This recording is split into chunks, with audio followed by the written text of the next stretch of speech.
गिबियावनो दिनैनि बे हरखाबै प्रेस मिट जथुमनाय हाबाफारियाव नोंथांमोनखौ लानानै दिनै बे जोंनि फोरमायनो गोनां खोथाखौ फोरमायनो लादों। दिनै जोङो मानि थाखाय हरखाबै नैबे दैसागुरि दैमालु गामि आफाद बे गामि आफादाव मानि थाखाय जों हरखाबै दिनै प्रेस मिट नोंथांमोनखौ लानाय जाखो बेखौ जोङो फोरमायलांगोन। दा जोङो नैबे दैसागुरि दैमालु गामि आफादाव मोनसे दा जोंनि बे 22 नं कक्लाबारि PCDC 22 नं कक्लाबारि कन्स्टिटिउन्सियाव माने उफ्रा बिसायख'थि जाबाय दं। बे उफ्रा बिसायख'थियाव गासैबो थारमाने इलेक्सननि थाखाय सांग्रांथि मेल खुंगासिनो, जेरै UPPL, BPF, PPI फोरबायदि गासिबो सांग्रांथि मेल लागासिनो। थिग बेबायदिनो नैबे जोंनि दैसागुरि गामियावबो दिनैनि बे दैसागुरि गामियाव जोंनिनो थारमानेके डिजिटेल बड'लेण्ड बे ग्रुपआव दैसागुरि दैमालु गामि आफादखौ माने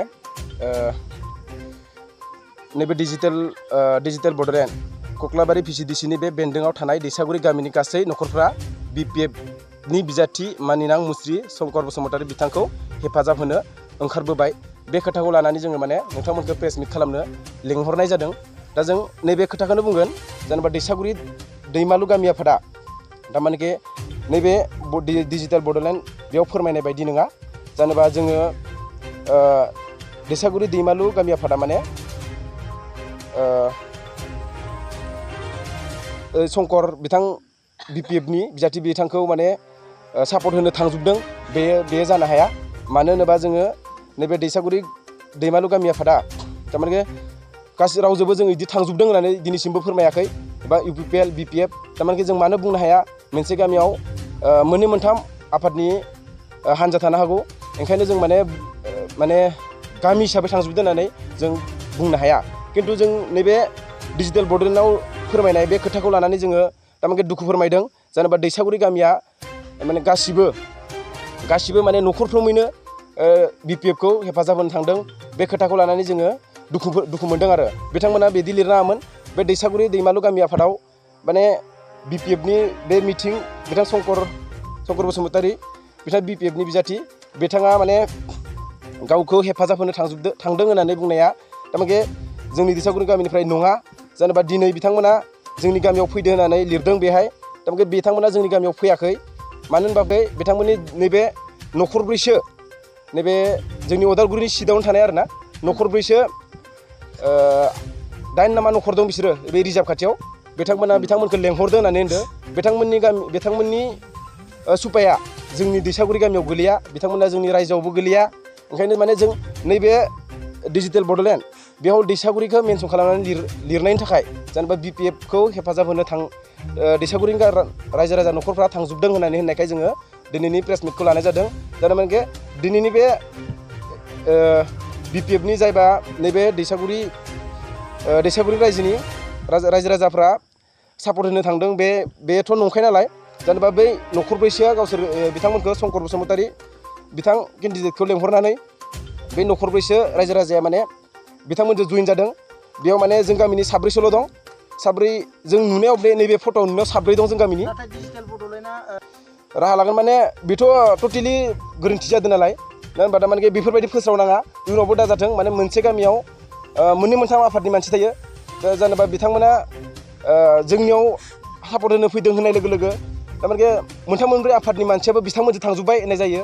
बेखायनो माने जोङो होनदों जाने बेफोरबायदि दा लिरथों, बेफोरबायदि गोरोन्थि दा लिरथों, बेलेगनि बेलायावबो दाजाथों, जोंनियावबो थारमाने बेखायनो जोङो रायजो राजा दिनैनि बे प्रेस मिटखौ माने रायजो राजायानो थारमाने खौसे जानानै जाहाथे बे गोरोन्थिखौ जों क्लियारिफिकेसन होनांगोन। नङाबा जोंखौ माने जोंनि थानाय सरकाराबो दुखु मोनगोन। जेनेबा माबा मोनसे मावनाय बेलायावनो डेभेलपमेन्टनि बेलायावनो दुखु मोननायफोर फैनो हागौ। बेखायनो जों माने दिनै माने बिथांमोनजों जों थांजोबाखै। सोरबा सासे जाना थांदो जानो हागौ, खिन्थु गासिबो थांजोबाखै। बेनि थाखायनो जों माने क्लियारिफिकेसनखौ होनांगोन होननानै नोंथांमोनखौ जों प्रेस मिटनि गेजेरजों होनाय जाबाय। क्लियारिफिकेसनखौ माने जों बिथांमोनजों थाङाखै, बे साब्रैसो न'खरा थांदों। जों गामिनिफ्राय जों बे फट'आव नुनायाव साब्रै दङ। ओमफ्राय बे जों गामिया थारमाने बिथांमोना जोंनि गामिबो गोलैया, उदालगुरि सिटनिनो जायो। थेवब्लाबो उदालगुरिथारबो लिरा बिसोरो। थेवब्लाबो जोंनि रायजो गेदेर हिसाबै उदालगुरियावबो थायो बिसोरो।